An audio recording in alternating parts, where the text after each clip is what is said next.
Jonah nodded, his throat tight. You walk funny, Malik continued, like you are always scared. Jonah tried to move past him. Malik blocked the path with one step. Give me your lunch money. Jonah hesitated. He didn't have much. His mother counted every coin before school. I don't have. Malik slapped the books out of his hand. They scattered across the ground. Jonah knelt to pick them up. His hands shook. Suddenly a voice cut through the air. Malik, office now. Mrs. Carter stood a few steps away. Her face was calm, but her eyes were sharp. Malik stared at her for a long moment. Then he stepped back. Lucky day, he muttered to Jonah before walking off. That should have been the end of it, but it wasn't. That evening, Malik didn't go home after school. He walked past his street and kept going, all the way to the old apartment building near the railway. The stairs smelled of damp and the rust. On the third floor, he unlocked a door carefully. Inside, the lights were off. Mom, he called. No answer. He dropped his bag and walked into the bedroom. His mother laid on the bed, facing the wall. Her breathing was slow and uneven. Malik felt the familiar knock tighten his chest. She had been like this for months, sometimes strong, sometimes completely gone. When she lost her job, everything else seemed to fall apart with it. Some days she smiled, other days she didn't get up at all. Malik made instant noodles and left them by her bed. She didn't touch them. That night, Malik laid awake, staring at the ceiling. His fists were clenched. At school, he was feared. At home, he was invisible. The next few days were worse. Someone wrote monster on Malik's locker in black marker. The teachers whispered. Students stared. The principal called him in and warned him one more incident and he would be suspended. Malik laughed when he left the office, but inside something cracked. On Friday, the crack widened. It was raining heavily. Students ran for shelter. Jonah was alone again, struggling with his umbrella near the bike shed. Malik saw him. Something dark and hot rose in his chest.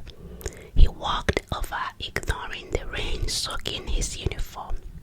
You think you are safe because of teachers, Malik said. Jonah looked up, terrified. I didn't do anything. Malik grabbed his collar. Neither did I, Malik snapped. Ever think about that? Before Jonah could answer, Malik shoved him. Jonah slipped on the wet ground and hit his head on the metal pole. The sound was dull, final. For a second, the world went silent. Blood ran down Jonah's forehead. His eyes rolled black. Malik stepped away, his breath coming fast. I didn't mean, he whispered. Students screamed. Teachers ran. An ambulance came. Jonah survived, but he was taken to the hospital was suspended immediately. The whole school buzzed with rumors. Some said Malik has finally gone too far. Others said he should be expelled forever. Malik didn't argue. At home, he sat beside his mother's bed staring at his hands. For the first time, he felt afraid of himself. 3 days later, Mrs. Carter visited. She didn't scold him. She didn't raise her voice. She simply said, "Why are you so angry, Malik?" Malik laughed bitterly because people like Jonah are weak.